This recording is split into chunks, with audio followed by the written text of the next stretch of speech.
Oke, halo semuanya. Kali ini Cici lanjut ya menjelaskan bagaimana cara untuk menghitung dua vektor nih. Untuk yang pertama, di sini ada vektor F1 yang besarnya 5 Newton ke arah sumbu X positif, sedangkan F2-nya dia besarnya 8 Newton ke arah sumbu X negatif. Berarti untuk mencari resultannya tinggal kita jumlahin nih, F1-nya dia kan ke arah sumbu X positif, berarti 5 Newton. Dikurangin dengan 8 Newton. Berarti di sini kita dapetin min 3 Newton. Apa artinya min 3 Newton? Min 3 Newton itu merupakan besar dari resultannya itu sebesar 3 Newton. Untuk arah negatifnya, ini berarti resultannya itu ke arah sumbu X negatif. Begitu ya, atau ke arah kiri. Kemudian yang kedua, di sini ada vektor yang besarnya 5 Newton, F1-nya. Kemudian F2-nya dia besarnya 10 Newton. Ternyata di sini arahnya sama, menuju ke arah sumbu X positif. Berarti besarnya resultan itu sama dengan tinggal.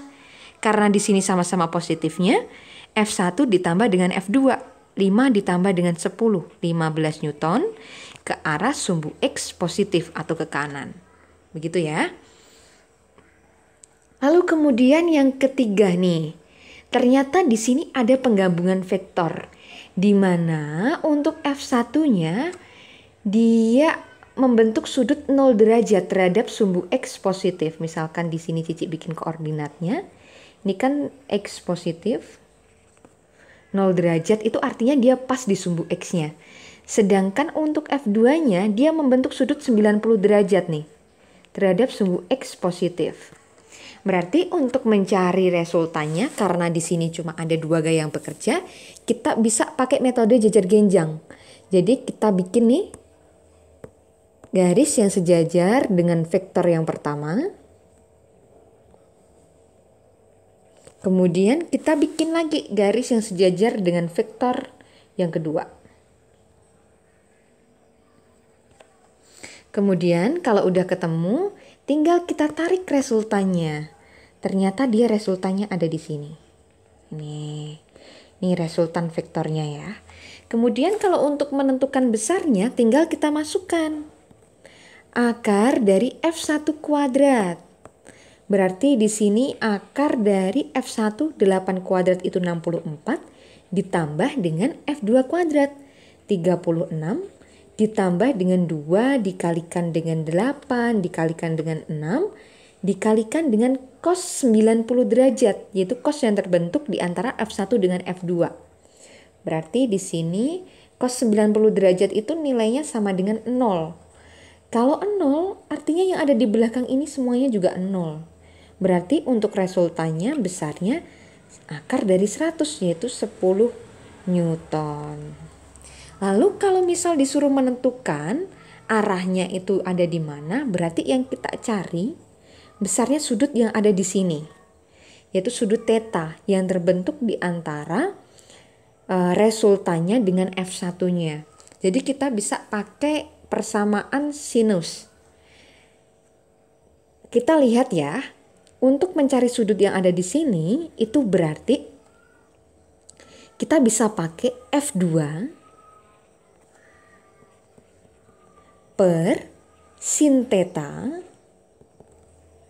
sama dengan resultannya per sin yang terbentuk. Sorry, ini jangan theta, biar nanti kalian gak bingung deh. Bentar. Ini Cici kasih simbol gamma alfa aja ya. Ini sin alfa.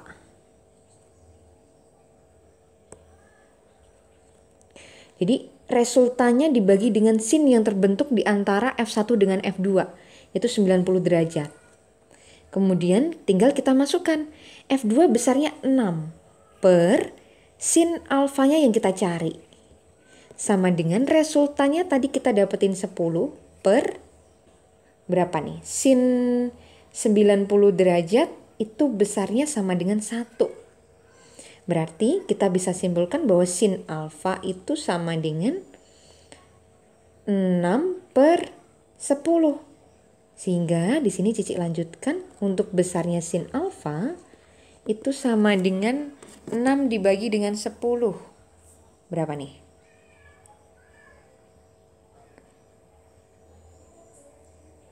Nol koma enam. Oke.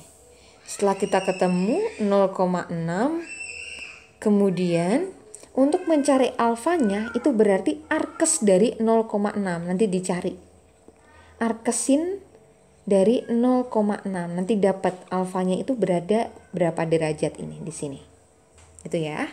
Lalu kemudian untuk yang kedua, yang soal terakhir. Di sini F2-nya dia membentuk sudut 60 derajat terhadap F1-nya. Berarti sama seperti yang tadi. Untuk mencari besarnya resultan atau R totalnya itu sama dengan akar dari F1 kuadrat, berarti 8 kuadrat. 8 kuadrat berapa? 64 ditambah dengan F2 kuadrat 36. Kemudian ditambah dengan 2 dikalikan dengan 8 dikalikan dengan 6 dikalikan dengan cos 60. Cos 60 itu setengah. Coret-coret. Berarti di sini R totalnya sama dengan akar dari 100 ditambah dengan 8 kali 6 40